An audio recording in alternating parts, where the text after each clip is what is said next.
In the kingdom of Gransreich, inside the royal palace there exists a long-standing custom, which is to hire a royal tutor to educate the princes in preparation for the throne. Those chosen to be tutors are all elites, brilliant talents sought throughout the entire kingdom. The tutor entrusted by the king is named Hain. The king has 6 children, including 1 princess and 5 princes. Although it has been decided that the successor to the throne will be the eldest son, unforeseen misfortunes could occur in the future. And so the king wants Hain to tutor the younger siblings, to develop them and prepare them to be ready to inherit should anything happen. The carriage carrying the royal tutor arrived at the capital. Hain stepped down full of presence and pride. It seemed the king had chosen someone trustworthy, but the 2 gate guards did not quite believe it because of his height. Even though Hain tried to introduce himself, they still thought he was the son of the royal tutor. Fortunately, the queen appeared, otherwise who knew how long the 2 young men would have kept patting his head. After that, she briefly introduced Hain to the princes. She could not understand why the previous tutors gave up so soon, even though she saw the princes as obedient. Regardless, whether they were obedient or troublesome, Hain was determined to complete this duty. Then she led him to the prince's chamber. When the door opened, he stepped inside and introduced himself to them. The princes appeared before him perfectly, as if stepping out of a painting. One of them extended his hand in welcome and spoke very politely, but that politeness lasted only 2 sentences. That prince immediately changed his attitude, speaking arrogantly, condescendingly, and not acknowledging Hain at all. His name was Leonhard, the 4th prince of the kingdom. Handsome on the outside, but once he opened his mouth, he was filled with arrogance and a pride as high as Mount Everest. Hain gave him the nickname Arrogant Everest Prince. While that one was talking, another prince suddenly rushed over, picked Hain up and played around. This one's name was Licht, the 5th prince. Hain never thought a member of the royal family could be so playful, so he called him the Playboy Prince. Seeing this, the 3rd prince came over to correct his younger brother and apologize to the tutor. His name was Bruno. He asked about Hain's education and background, but upon receiving the answer that Hain had never gone through any formal schooling, he immediately changed to a cold attitude. A knowledgeable prince. The last one was introduced by him, named Kai, the 2nd prince, who seemed quite frightening as he greeted Hain with a glare, then silently walked away without a word. Well, at least the introductions were done. Hain immediately moved to the main issue. He wanted to interview the princes. Interviewing each one would help him grasp their knowledge so he could arrange lessons. But the 4th prince immediately opposed this fiercely, because he hated tutors, claiming that Hain would be just like the former ones who would soon quit. Bruno also agreed, because he believed a tutor with no formal schooling could not possibly teach him. Licht followed the majority, while Kai did not express an opinion. Now Hain also understood why the previous tutors quit so early. The princes insulted them before discarding them. But so what? He did not care. What Hain wanted to know was who would be interviewed first. He had been entrusted with the responsibility of teaching them, so quitting midway was not an option. The 4th prince still would not give in, intending to persuade his brothers to convince the king to dismiss Hain, but was doused with cold water by Licht, who was the first to accept the interview. Bruno also did not want to argue, but he wanted to see what kind of tutor their father had specially invited. After that, Prince Kai also came close to Hain, mumbling words that were unclear but seemed like he was telling Hain to get lost, then quietly walked away. The 3 of them all left, leaving only Leonhard with Hain. In the end, Hain dragged him back to his room and interviewed him right there. The 4th prince, Leonhard, 15 years old, the most handsome young man on the continent with the nickname Lily of Gransreich. His character was described in documents Hain had found as humble and kind, but the reality was that he was an arrogant Everest prince.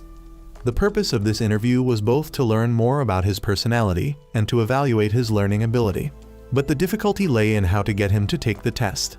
When Hain asked Leonhard why he hated teachers, the boy simply said he hated them just like carrots and bell peppers, suddenly dragging teachers into the category of food. After a round of questioning, Hain finally discovered part of the reason. No tutor had ever truly paid attention to him. Up until now, they had only cared about the king's mood, and most importantly, he hated studying while tutors forced him to study, so tutors were like enemies. Therefore, the only thing he had learned from tutors was running, sometimes running on foot, sometimes on horseback. Thanks to countless escapes, he had won many trophies, especially in athletics. With this situation, Hayne wondered if giving him a test would only make him run. And exactly as predicted, as soon as Hayne held up the test questions, Leonhard pulled up his trousers and ran. But what was more surprising was that Hayne could keep up with his speed.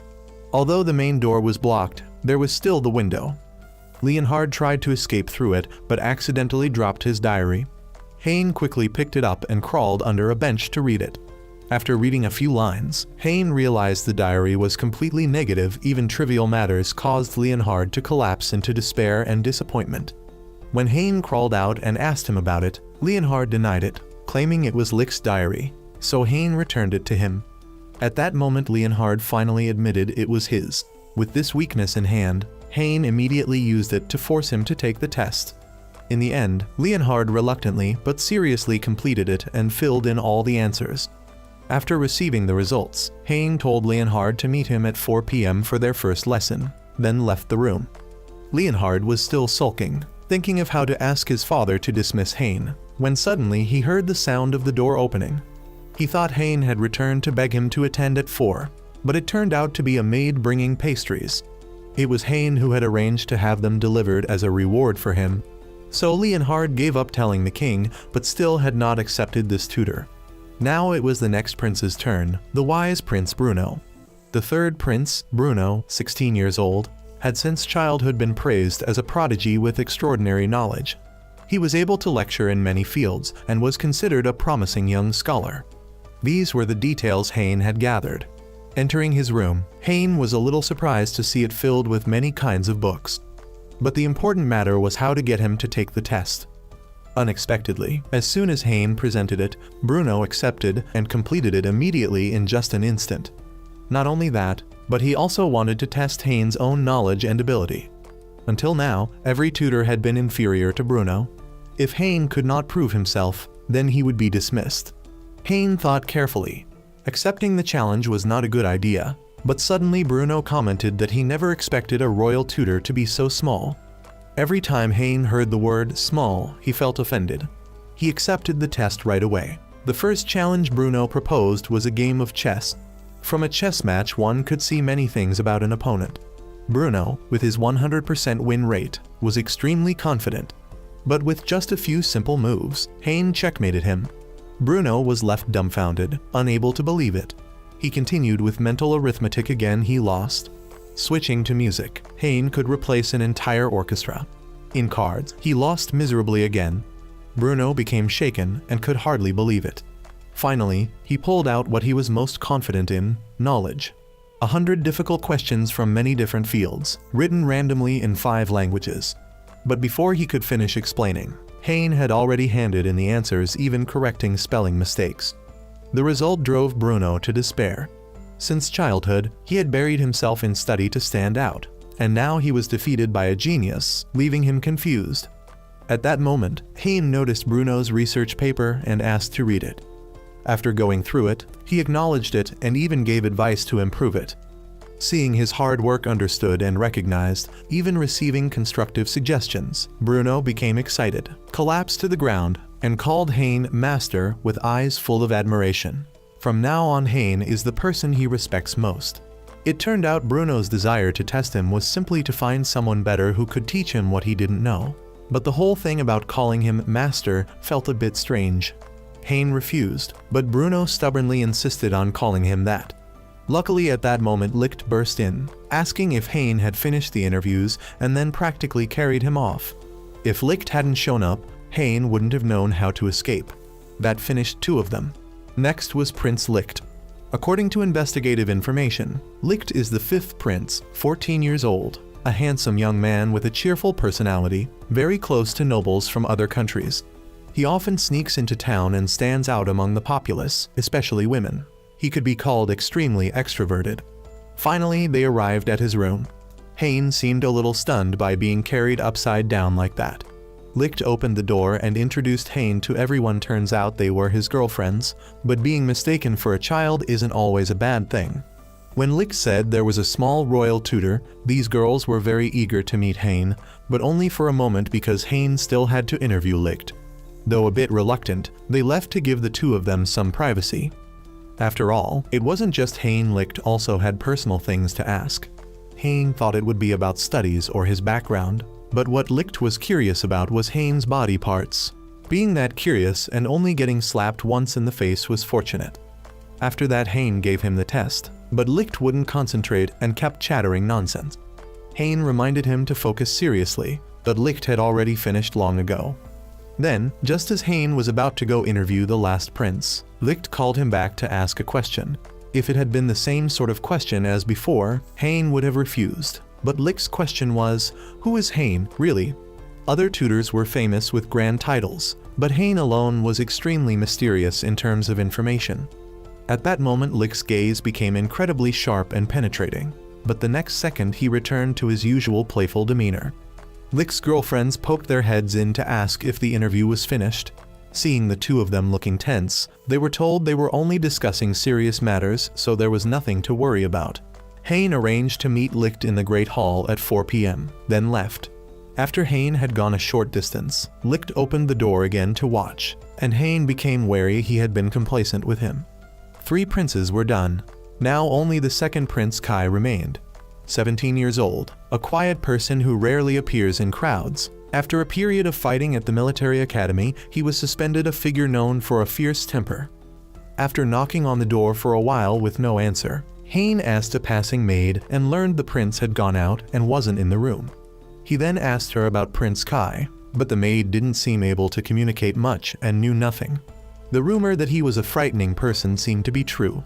The situation felt a bit dangerous since there was only an hour left until the appointed time, and they needed to find Prince Kai quickly. Rushing to look for him, Hein encountered the palace dog that had stolen a book. While chasing it, he saw someone lying on the ground.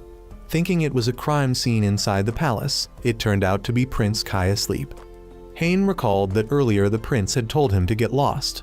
While he was thinking, Kai suddenly woke and lifted Hein up. Turns out he had mistaken Hein for the dog. Well, at least he considered Hein the new teacher, and it seemed he didn't need to be too cautious with him. From the way Kai spoke, Hein became a little suspicious of the information in those documents. Turning, Hein saw Kai glaring. It wasn't that Kai had deliberately aimed to be scary, but that his gaze had always been sharp. He had seemed frightening, but in reality he was very gentle. The Get Lost said that morning had actually meant he wanted help. Because he spoke softly, Hein had misread his mouth. While Kai was taking the test, a little girl came in. She was the youngest princess, named Adele. When Kai spoke about his sister, his expression softened.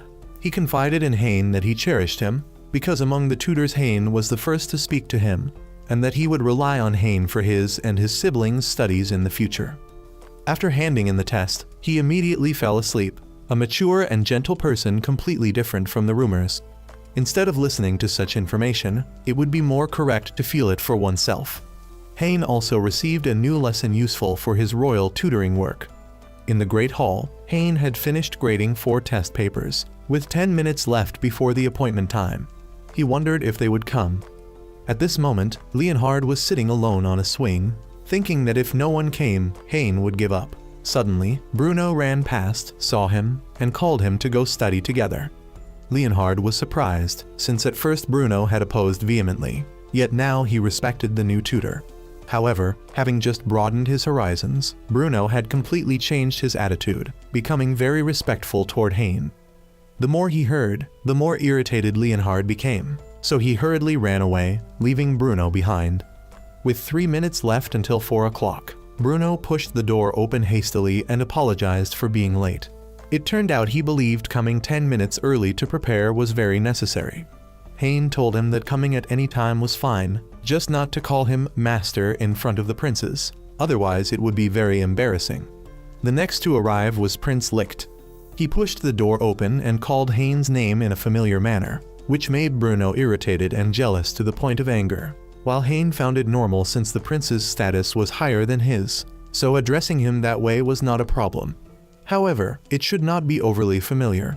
Just the matter of how to address the teacher was enough to make Bruno and Licht argue noisily. With 2 minutes left, Prince Kai arrived. The other two still ignored him and argued even more fiercely.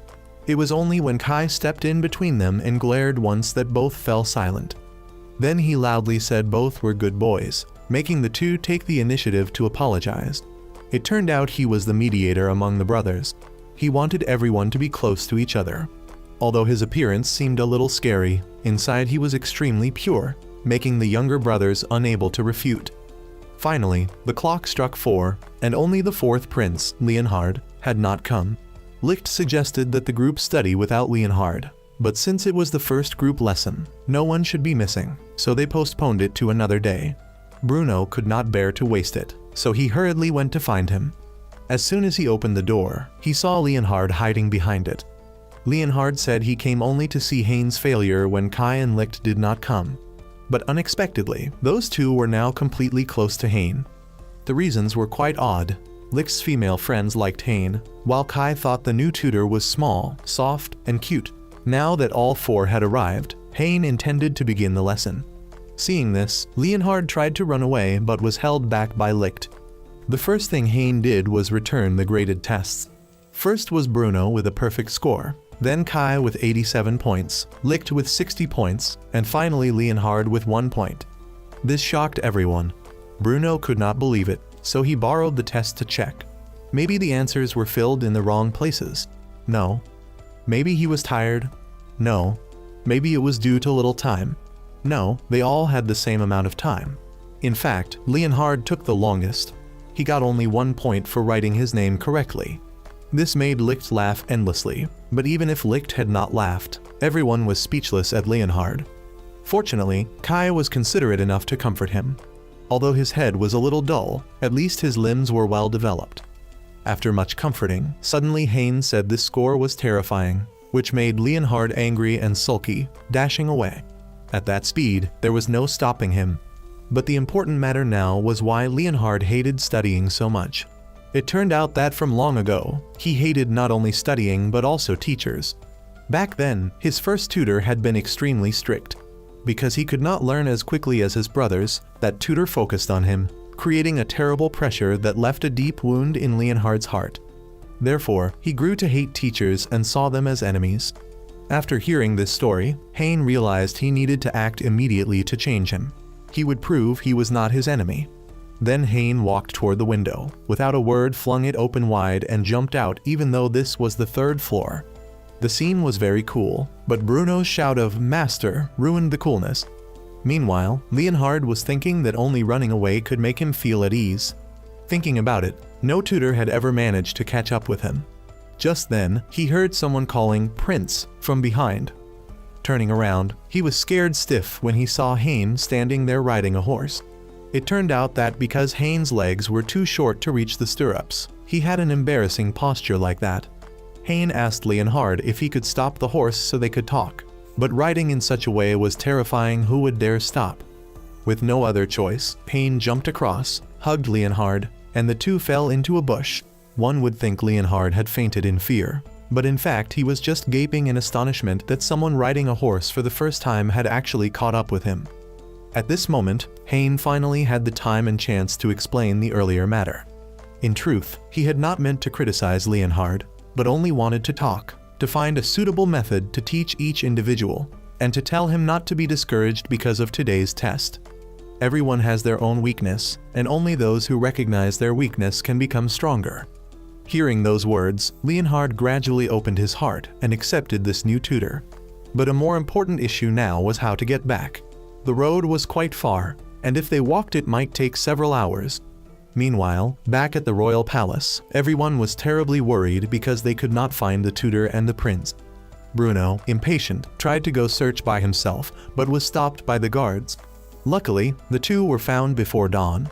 Returning to the palace, Hain was led by a maid to the room provided for his rest, a room far too large for a commoner. The bed was also huge, making it hard for him to sleep, and as he tossed and turned he rolled right into the gap beside the bed. In the morning, the maid came to wake him, and was startled not to see him on the bed, but stuck in the gap the whole night. When Hain went to the Great Hall to begin teaching, he was surprised to see Leonhard already sitting there. It turned out Leonhard wanted to try to fulfill the promises of yesterday by studying. While he was working on his exercises, the other 3 princes arrived, and as usual Bruno and Licht were quarreling noisily. It seemed Haynes' upcoming tutoring job would be quite tough. Today, instead of studying at home, the whole group would have a practical experience by going to the capital to learn about the lives of commoners. Hearing about going downtown, Licht looked extremely excited. He just wanted to go out and play quickly. The city's situation was normal recently, so the trip would be safe. Hearing that, Kai and Bruno seemed reassured. But as always, trouble came from Leonhard. He refused to go downtown, asking why royalty needed to understand commoners' lives. So Hein took action, telling him a historical story from 200 years ago about a princess who ignored the people's lives and lived in luxury, making the citizens so angry that they rose up and put her in the guillotine. There was even an illustration. Hearing that, Leonhard was terrified and agreed to go along, as long as he would not be put into a guillotine. After that, Hein set an appointment with everyone in the courtyard at 10 o'clock. Since their identities needed to be hidden, he wanted everyone to dress so as not to be recognized. But after 10 o'clock, still no one had shown up. Just then, Licht appeared first. Being familiar with going downtown, the clothes he wore looked very fitting. After that, the other three came out. Fortunately, they were all dressed normally. Bruno thought they still needed to cover their faces. Luckily, Licht had the experience to warn them, otherwise all three would have gone with suspicious masks. After everyone was ready to leave, their grandmother came out crying and giving warnings as if they were going very far away.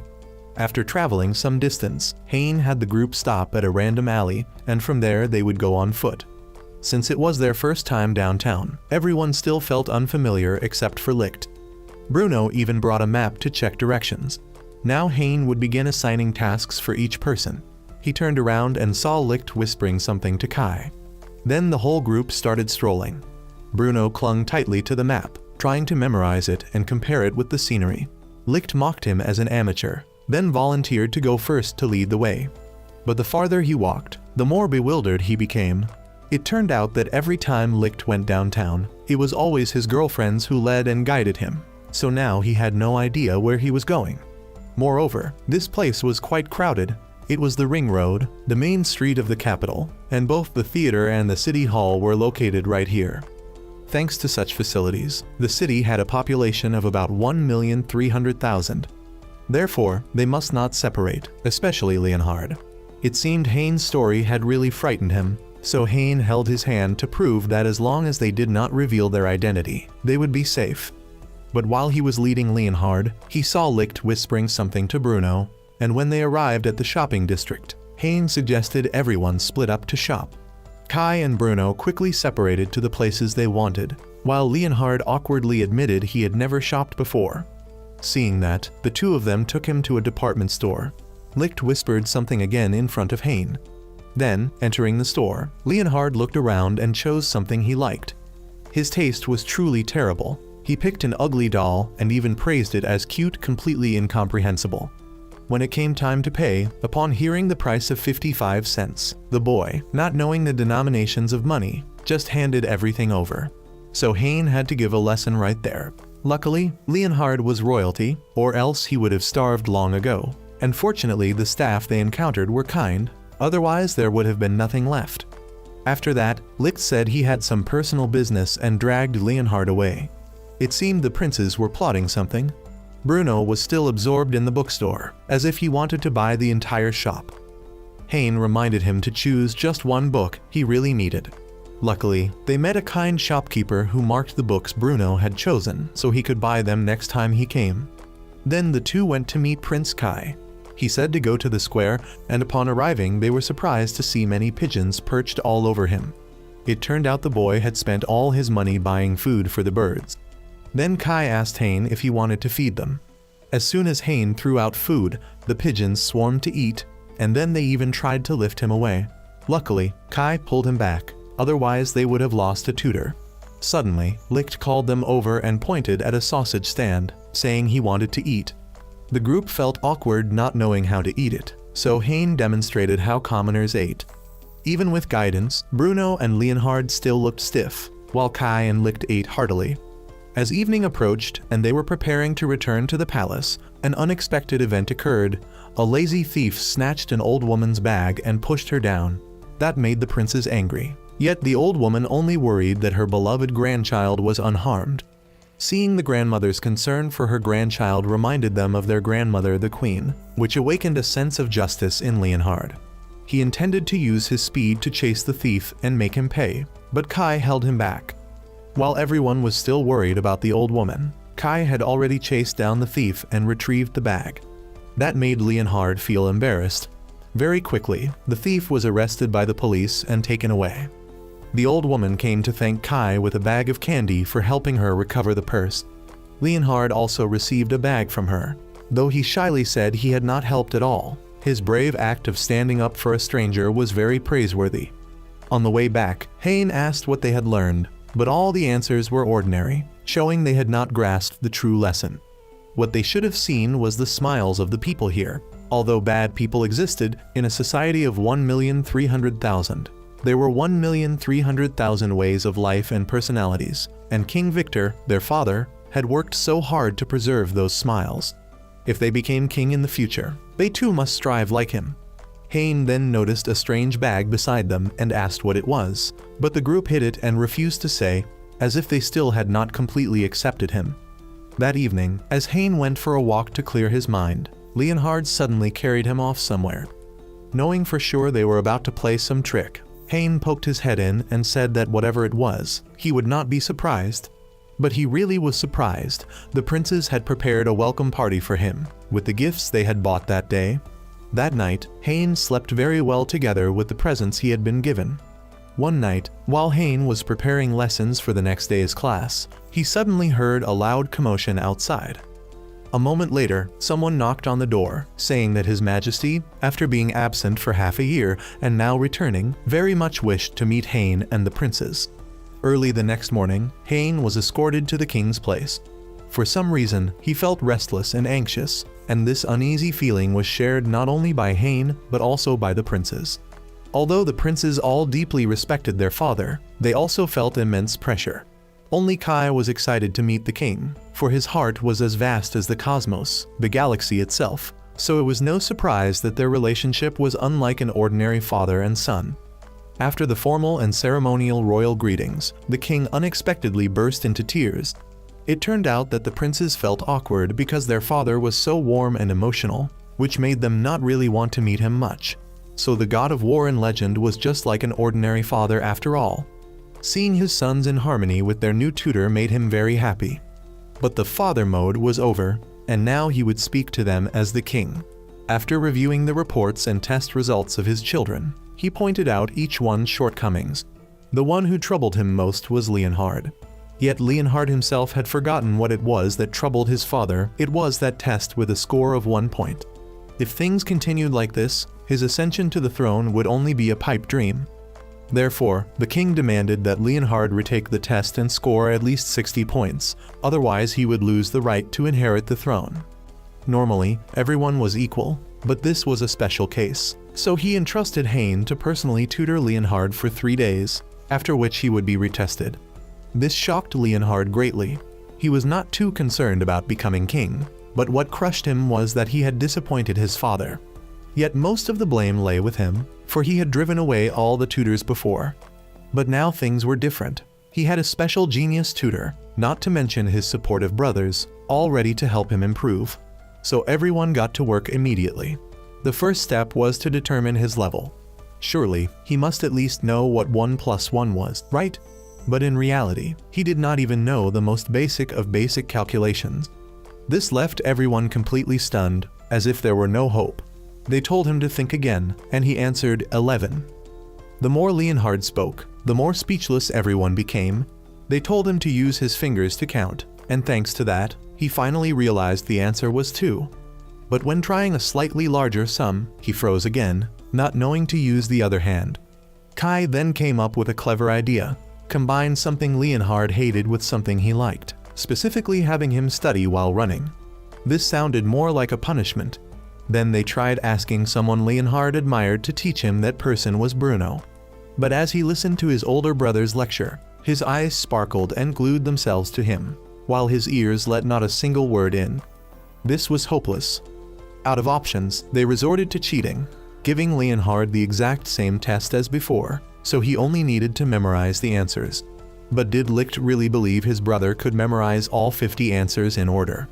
In the end, it still came down to Hein. He combined food with math problems, and Leonhard could solve them smoothly. Thus, they had found a way for him to study, though it was still extremely difficult. Time passed quickly, and Leonhard's ability reached only 15 points, still far from the required 60. Could he possibly turn things around when the test was tomorrow? Leonhard wanted to give up, but thinking positively, if he had managed 15 points this time, then he had discovered 85 mistakes, and next time he could do better. These words strongly moved Leonhard, giving him renewed spirit. That was good, but it was time to sleep. Studying should not harm one's health. The next morning, before the exam, he was still studying, trying to seize every moment. At last, the test time arrived.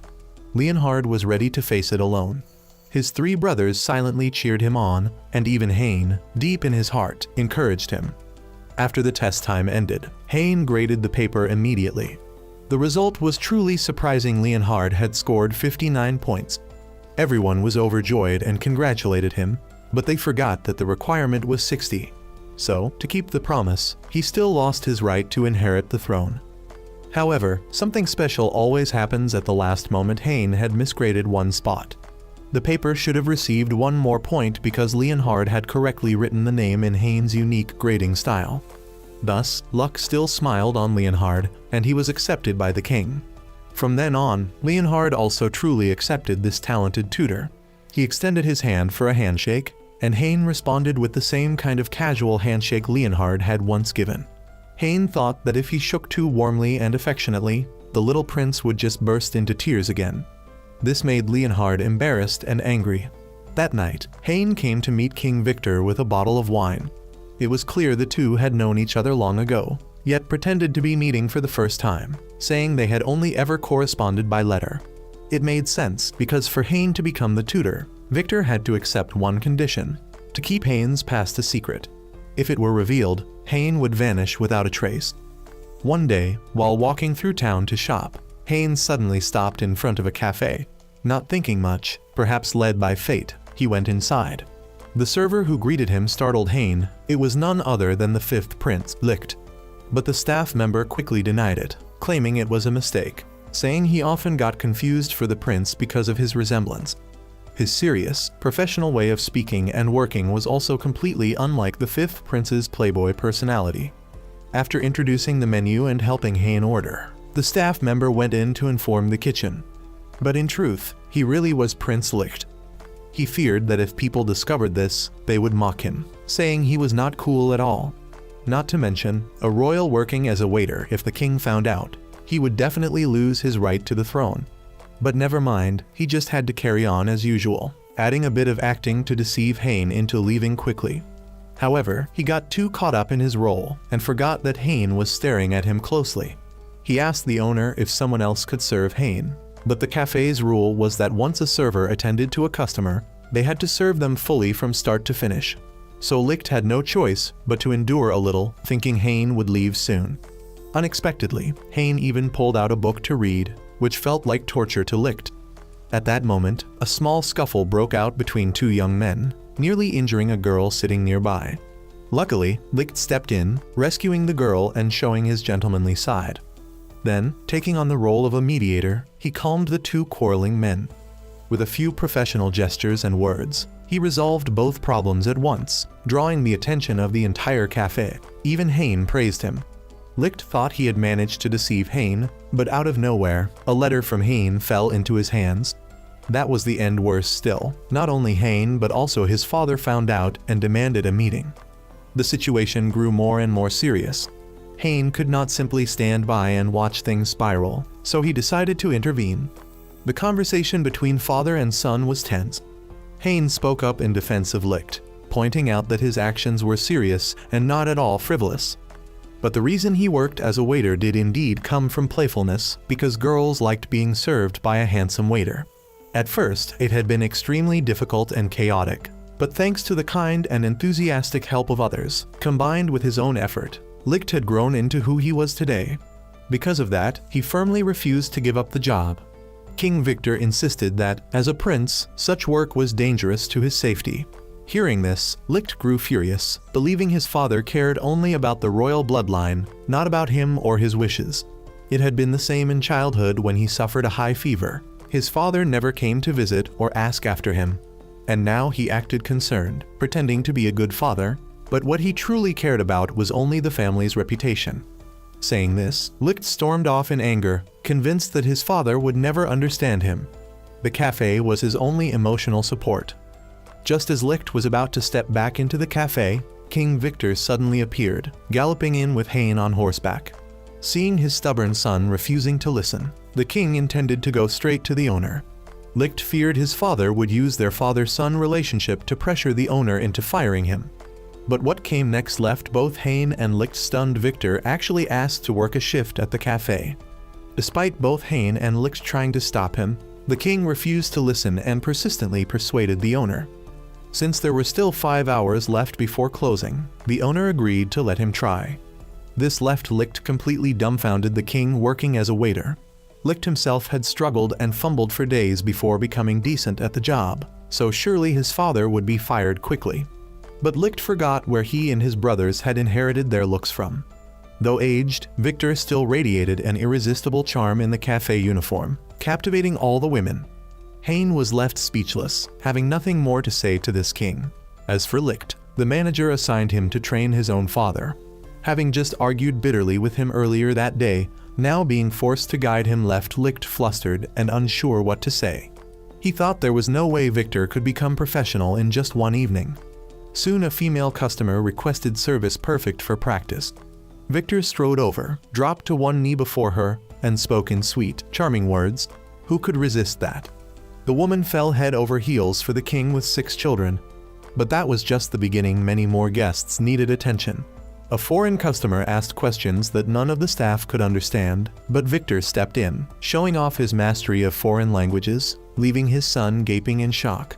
Impressive indeed, though Licht still clung proudly to his own reputation as a lady killer. Yet here was his father outshining him, winning over every person in the cafe, young or old, male or female, all utterly smitten. Only here did Licht glimpse a new side of his father, not the overworked ruler, not the emotional man who cried when seeing his sons, but a perfect gentleman, sociable, refined, and elegant. And likewise, Victor also discovered new sides of Licht, things his son never showed inside the palace.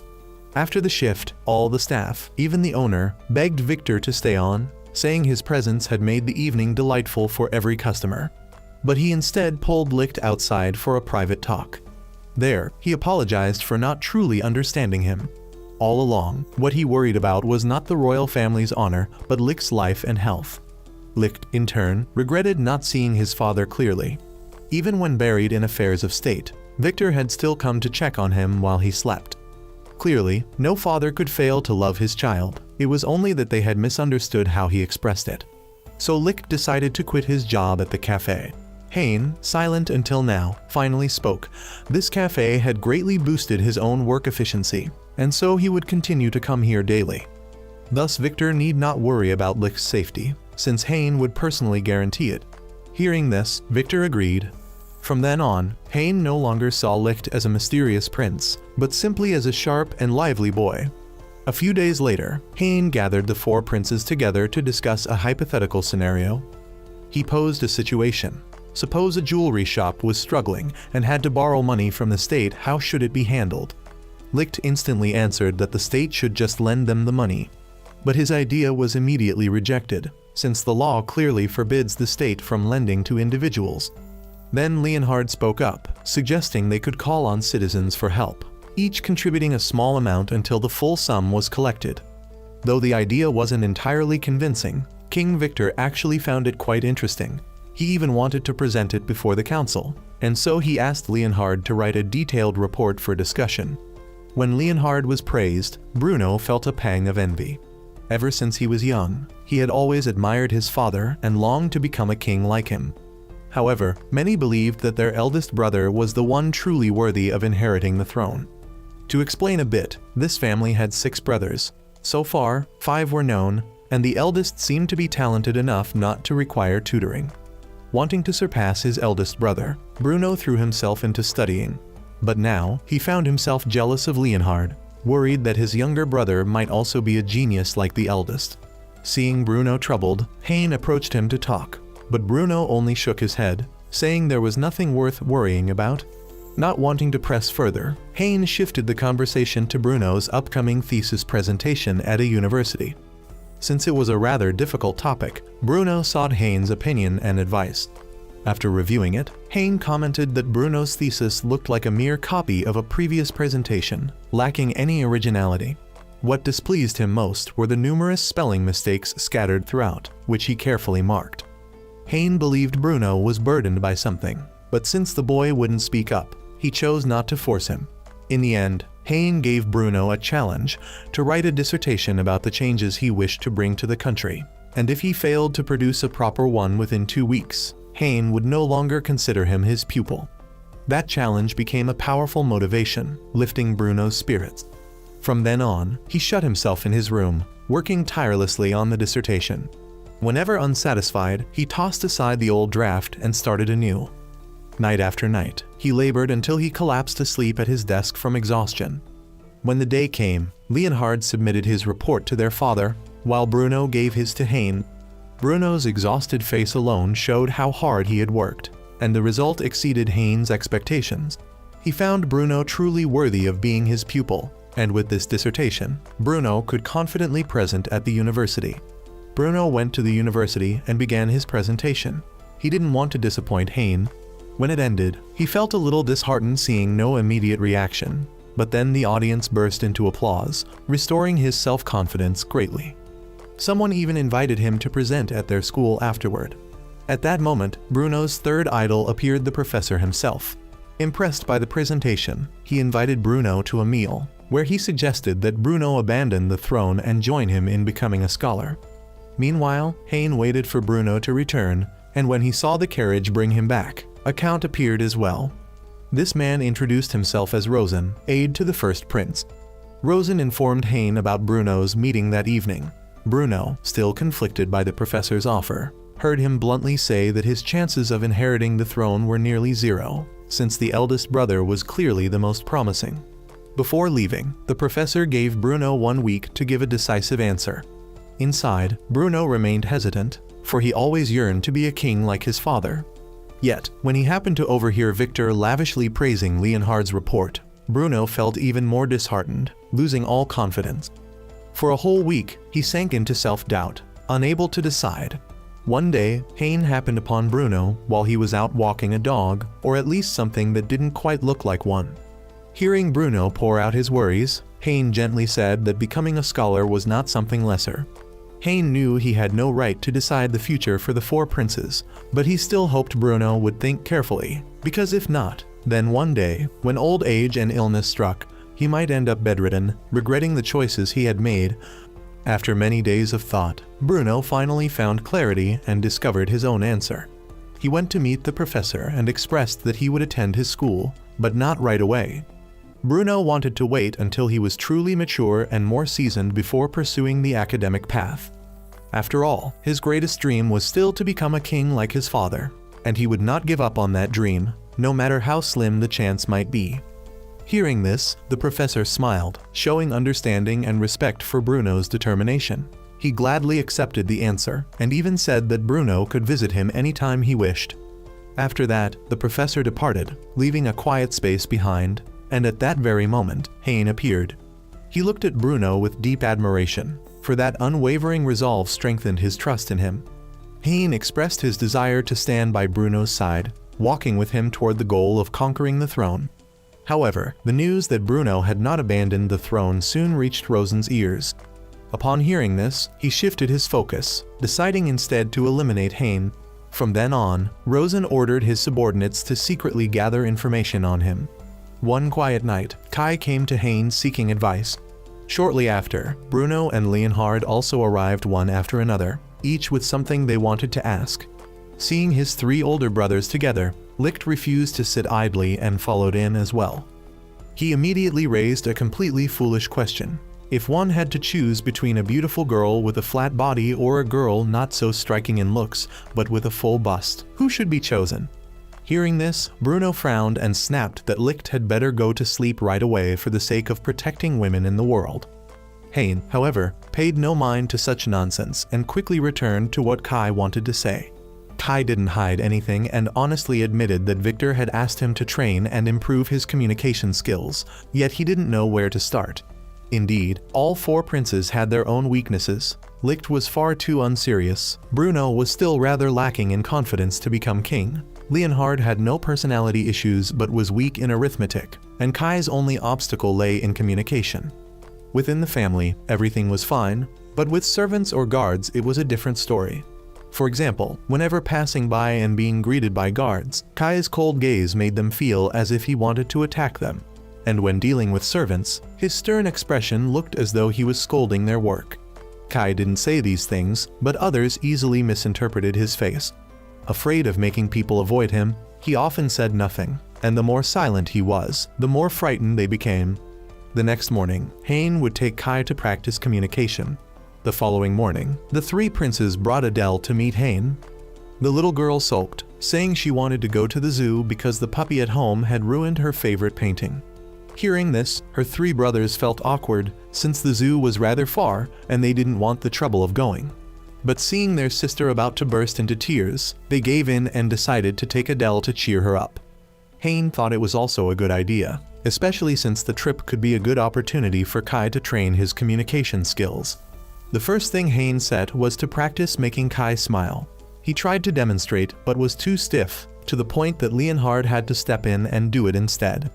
When they reached the zoo, Hein instructed that if Kai saw an animal he found interesting, he should try smiling. But when Kai truly smiled, his face actually looked more dangerous than usual, leaving everyone a bit unsettled. The group continued sightseeing, first the ostrich pen, then the bear area. Leonhard had thought bears would be cute like stuffed animals, but reality was the complete opposite. Seeing them, Adele became frightened, and so Kai had to gently comfort his sister to reassure her. After that, the whole group went on to the feeding area. Everyone was surrounded by animals, except for Bruno and Hein, who received little attention. Meanwhile, Kai was completely surrounded by a flock of sheep, looking both pitiful and amusing. Hein took the chance to tell Kai to go ask the nearby staff for more food. Kai, sweating heavily, walked over but didn't dare to speak, then came back again, still unable to open his mouth.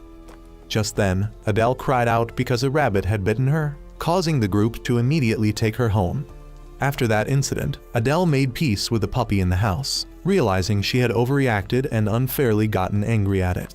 Now, back to Kai. Hein saw that Kai needed more training, so he advised him to start by communicating with people close in the palace, such as the maids. Licht immediately butted in, teaching Kai a few lines he usually used to flirt with girls.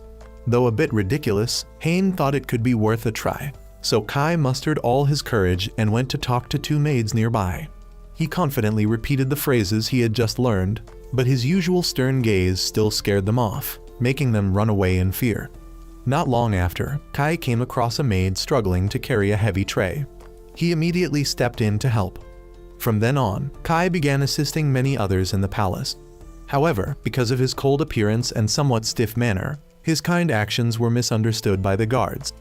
Feeling too exhausted from constantly frightening others, Kai decided to lie down on the grass to rest. At that moment, a maid quietly approached, gently placed a blanket over him, and even brought him a tray of tea. Yet, embarrassed, she quickly ran off. Hein came over and patiently explained that in truth, Kai had a good ability to read people, but out of fear of making others wary, he always avoided them. Hein advised that simply saying short phrases like hello or thank you would be seen as polite, and perhaps among those people, someone would truly understand his heart. Following that advice, Kai returned to his room. Just then, a maid came to change his sheets. Gathering all his courage, Kai timidly whispered thanks for her constant dedication in helping him. To his surprise, the maid smiled, no longer afraid like before, but instead showing affection toward him. Overjoyed, Kai immediately ran off to find Hein and his 3 brothers to share the good news, his face beaming brightly in a rare sight. Victor's aide then brought Adele's painting, now framed. The painting had been done by Hein himself. He noticed a burnt mark on the corner of the canvas and suspected that a candle had burned it. likely pushed by the dog rather than the dog intentionally ruining the painting. A few days later, when Kai's communication skills had somewhat improved enough that he could now flirt with girls without them running off in fear, he was summoned by Victor. Accompanied by Hein, they found Bruno already there. Victor wanted them all to discuss an incident that had just appeared in the newspaper. The article recalled an event from the previous year, when Kai and Bruno attended military school. According to it, the report accused the two of using violence to threaten teachers in order to get perfect grades without taking exams. Anyone who resisted would be beaten. It had become a nightmare for the school, ending only when Kai was discovered to have injured a fellow student seriously. The journalist further wrote that the entire matter had been covered up by the authorities, claiming that Kai and Bruno had in fact been suspended, while the injured student suffered even worse consequences, being expelled from school and pressured by the government. At this, Bruno immediately protested, insisting that everything written in the article was completely false. However, Victor calmly replied that he could not intervene, as the press had the right to free speech. Even so, the undeniable fact remained that Kai had indeed struck someone. Hein, silent until now, turned his gaze toward Kai and gently asked him to recount the entire truth behind the story. It was when both had just enrolled. Since Kai looked frightening, no one dared approach him. But he noticed that Bruno was often injured, always making excuses that it was from sword practice. One time, when Kai had been waiting too long, he went to look and discovered his younger brother being beaten. Unable to hold back his anger, Kai beat the other boy mercilessly, which led to his own suspension, while the other boy was expelled. Because the school would not accept Leonhard and Licht, Bruno also quit. Victor then submitted a complaint to the journalist and would wait for their reply. To think that even the king and princes were powerless, everything truly was in chaos. No wonder the four brothers now had to study under royal tutors. From that point onward, Kai was forced to get used to enduring gossip and slander from both inside and outside the palace. Victor instructed him to endure quietly for a time to avoid further disturbances. At the same moment, Hein happened to read another article, revealing that a criminal had infiltrated the palace. After leaving, Kai expressed his desire to directly meet again with the student from the incident to confront him. He made it clear that he was willing to endure whatever the other wanted to do to him, and would absolutely not retaliate with violence again. Hearing this, Hein decided to accompany him as an intermediary to ensure the meeting went smoothly. While preparing, the close servants were worried for Kai, but still trusted him wholeheartedly. In response, Kai forced a smile and thanked them. The smile itself was beautiful, but his cold, piercing eyes made anyone who looked feel a chill down their spine. Bruno immediately stepped in, reassuring everyone that it was the best smile Kai could manage, asking them to understand. At the meeting place, Hein and a soldier assigned to them went in first to complete the procedures. The student, upon hearing that Kai wanted to confront him over the article, hesitated briefly, but then agreed to the compromise. Hein immediately went out to call Kai, but at that very moment, the soldier who had gone with him was ambushed and dragged away by a group. When Kai and Hein returned, the boy calmly claimed that the soldier had gone in on his own earlier. Without suspicion, Kai and Hein went inside. Now seated together for a three-way conversation, the student explained his reasons for once attacking Bruno. He said there had been rumors spreading at the school that members of the royal family could do whatever they wanted, always receiving favoritism. Seeing Bruno frequently receive high marks, while teachers focused on tutoring the brothers and almost neglected the other students, jealousy and resentment had built up until it finally erupted into conflict. He wanted to apologize, and when Kai was about to shake his hand to reconcile, he suddenly pulled out a gun, and his men appeared to restrain them. Hein, Kai, and the remaining soldier were thrown into the wine cellar and tied up. This boy intended to use all three as hostages for ransom, daring to capture princes. He must have had a death wish. Since being expelled from school, his family had also disowned him. He wanted to take photos as proof to blackmail the king. Yet when he snapped the pictures, all three showed mocking, carefree expressions, revealing no trace of fear, which only enraged him further. He decided to threaten them to force fear out of them. But when he turned to threaten Kai, the boy's face remained calm as ever. However, the instant he turned to intimidate Hein, Kai immediately lost his composure, gathering strength to break the chains binding him. But remembering his promise to Hein not to resort to violence, he stopped himself and tried to suppress the fury in his heart. Seeing Kai not resist, the boy then attacked him. At once, Hain intercepted the strike. He had already freed himself from the flimsy chains long ago. Spinning around, he used the very chain to bind the boy tightly. Just when it seemed the matter was resolved and the three were about to leave, unexpectedly the boy's subordinates poured in from all sides. In the urgent situation, Hain turned to the soldier, asking him to protect Kai, while he himself stood ready to face them head-on. In that moment, Hain proved his true ability, not only excelling in knowledge and athletics, but his real combat skills were second to none. He moved swiftly and agilely, dodging every bullet, neutralizing every strike, not letting a single attack touch him. Hain alone took down all the enemies one after another. At that moment, the soldier who had been captured earlier returned with reinforcements, but there was nothing left for them to do. Everything had already been neatly dealt with by Hain. Calmly, he handed the task over, telling them to take all of the captives to the police for handling. Kai still spoke up and invited the boy to come to the palace as a guard to start his life anew, because he did not want to treat others too harshly and wanted to give them a chance to make amends. Kai valued his knowledge and ability, believing they would serve the country well. Hearing this, the boy felt somewhat relieved. A few days later, the article was corrected to reflect the truth. Hain happened to encounter Count Rosen, who wanted to know more about his past. When Hain refused to answer, Rosen immediately lifted him up and said he would take him back to the palace. On the way, Rosen laughed and remarked that since Hain's arrival, the princes had all changed for the better. But Hain knew full well that Rosen had been behind many things in the past, from inciting Licht to work outside, to using the professor to persuade Bruno to give up the throne. Only this latest incident involving Kai remained uncertain. Rosen instantly denied it, pretending he had no involvement, then steered the conversation toward the recent article about a criminal infiltrating the palace. Before they could argue further, the carriage had already arrived. As Hain stepped down, he saw Leonhard waiting. Just as he was about to speak, Rosen interrupted, revealing that he already knew Hain's true identity and that he had once been a teacher at a church. Rosen even asserted that upon digging deeper, he had discovered an interesting secret about Hain. Even so, Hain stayed calm, gently asking Leonhard to go inside first. But Leonhard refused to let it go. Provoked by Rosen's words, he decided to chase after Hain, determined to learn the truth. Realizing Leonhard was still following, Hain circled around to block his path and asked directly what he wanted to know. Leonhard stayed silent, gave no answer, then suddenly turned and ran. Hain immediately gave chase, determined not to let him leave in confusion. Leonhard wanted to know about Hain's past teaching at the church, and Hain confirmed it was true that he had volunteered there. Leonhard also wanted to hand in his own assignments for Hain to grade. Seeing Leonhard improve and no longer hate studying, Hain was pleased that he was growing more mature. Next was Bruno. He was teaching a few children along with Adele. When Hain arrived, Bruno admitted he hadn't known what to do with himself until Adele and the kids asked him to teach them. That day, the palace children swarmed Bruno, bombarding him with personal questions. What he usually did, whether he had a girlfriend, what food he liked most.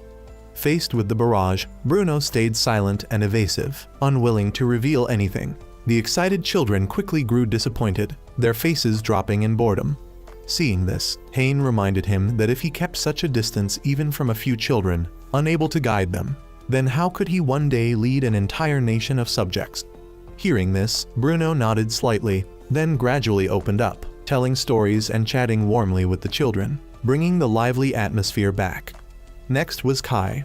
He hesitantly confessed his true wish to return to military school. However, he had never dared say it to his father, knowing Victor would surely refuse.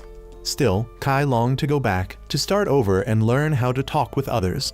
Hain listened and advised that this was precisely the trial Kai had to overcome himself.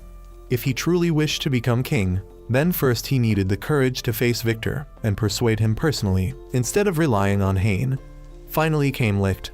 Hain took the initiative to visit the cafe where he was working. Observing for a while, he realized that through this job Licht had matured, gained a better understanding of society and the everyday lives of commoners. Hain praised and encouraged him to continue down that path, because it was a valuable experience. Licht smiled faintly at that, but inside he felt something odd, as if Hain's words hid a farewell. The next morning the four brothers gathered. The topic brought up was what Leonhard had heard from Rosen about Hayne's past. All four were curious but felt many points remained vague. Finally, they decided to sneak into Hayne's room to verify for themselves. Thinking Hayne surely would not be there, they nervously stood before the door, nodded to one another, and prepared to enter. It happened that Hayne was carrying a pile of books back as materials. Thus the four could enter outright instead of sneaking, and they were astonished at how messy his room was. Hearing his excuse that he'd been busy preparing lessons for them, the four brothers decided to clean the room for Hayne. Bruno proposed an elaborate plan, but it was too convoluted, so they agreed to tidy first and sort details later. Hayne asked the four not to touch his personal box. The brothers thought that box might reveal the mystery, so they tried to open it, but touching it would alert Hayne, so Leonhard had Hayne scratch his back as a distraction so Licht could open it. The moment they touched it, Hayne noticed. Licht said he was thirsty and asked Hayne to fetch water, but Hayne offered to brew tea right there. Leonhard asked him to get pastries, but Hayne told them all to leave him to work. Leonhard secretly opened the box before Hayne could stop him. Inside were items the four princes had given Hayne and letters from his former students. Everyone adored Hayne and wanted to be like him. Hayne believed all his students were precious to him, and the four princes were no different. Each had his own character and thus great value to Hayne. He felt honored to teach all four, and as punishment for snooping, he said he would prepare many extra assignments. The four princes continued helping each other clean the very cluttered room. Meanwhile, Hayne asked Kai to return some books to the library. Leonhard eagerly volunteered instead, grabbing the stack and happily running off. At that moment, a maid entered carrying a hot tray of tea and accidentally collided with Leonhard. The collision sent both tumbling and the tray spilled, causing a chain reaction that made the already messy room far worse.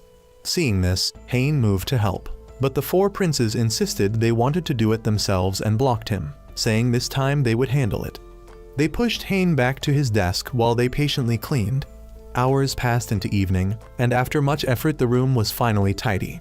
Hayne then smiled and said he had prepared many homework assignments as a little gift for the four, joking aside. He had also brought tea and pastries as a small reward. While resting, they happened upon an old newspaper Hayne had kept. The article reported that a criminal had once slipped into the palace. Immediately the four burst into laughter, calling it nonsense. If a criminal could get into the palace, where could he hide? Hayne only shook his head slightly and slowly reminded them not to believe anything without solid evidence. Then, half joking, half serious, he looked at them and said, "What if the criminal in that article were actually me?" The four dismissed it as nonsense and assumed Hayne was joking. He could not possibly be a criminal. The next day, Hayne used the newspaper story as an assignment for the four princes.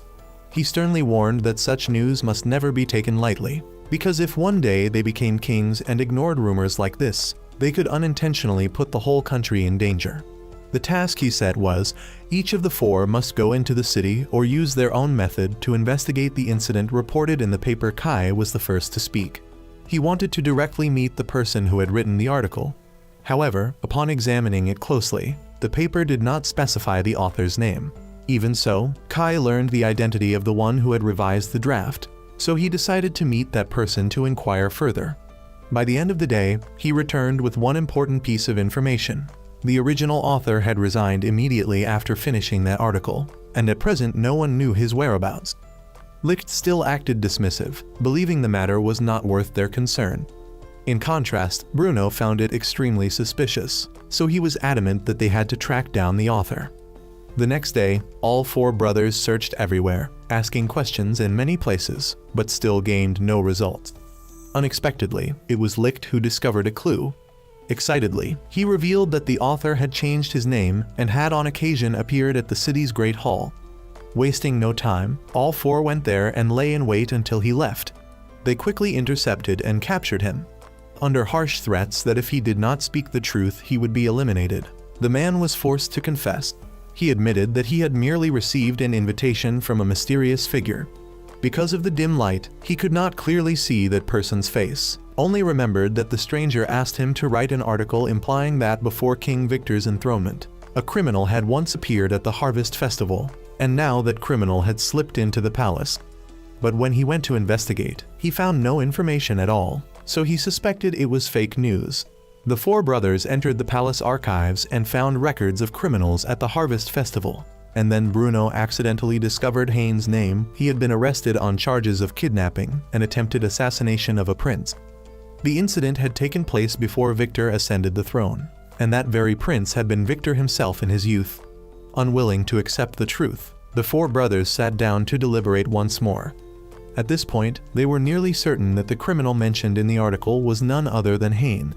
They recalled that from beginning to end, he had always been the one assigning them tasks, always cautioning them to investigate but never allow themselves to fall into danger. Thinking carefully, that was nothing less than a hint. The one they were searching for was actually him. For Hane would never push his beloved students into danger. Yet they still could not understand why their teacher had done such a thing. The four immediately rushed off to find Hane and demand answers, but when they reached his room he was nowhere to be found. Still confused, they discovered that Victor had returned to the palace. The four decided to meet their father to ask for the truth. However, when confronted, Victor firmly remained silent, unwilling to break the promise of long ago. Just as the atmosphere grew tense, Victor's assistant suddenly arrived with a letter left behind by Hane himself. Only then did Victor finally open his mouth and begin to tell his four sons the truth that had been hidden all this time. He recounted that in his younger days he often slipped out into the city to observe the daily lives of the common people. On one such excursion he had his pocket watch stolen by a thief. Following the trail in pursuit, Victor encountered a small, thin young man, and that was the fateful meeting. Hane had ordered two children to return the stolen item to Victor. Hane wanted Victor to go home, but instead he followed Hane to the place where the orphans stayed. Hane was responsible for leading the group and forbade them from committing crimes.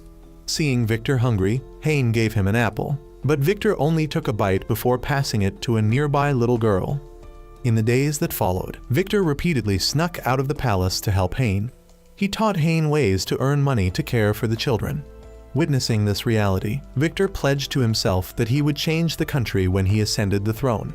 Hane gradually became Victor's only friend, and the only person to whom he could open his heart. At that time, the harvest festival was drawing near, and wanting to help, Victor gave Hane his precious golden pocket watch in exchange for a cheap bottle of wine, as a way to provide Hane with money to care for the orphans under his protection. A few days later, the palace suddenly discovered that Victor had disappeared. The entire court panicked, immediately assuming the future king had been kidnapped, and at once deployed soldiers everywhere to search. Meanwhile, Victor and Hane were accidentally spotted. The soldiers, upon seeing them, misunderstood and assumed Hane was the kidnapper, so they gave chase.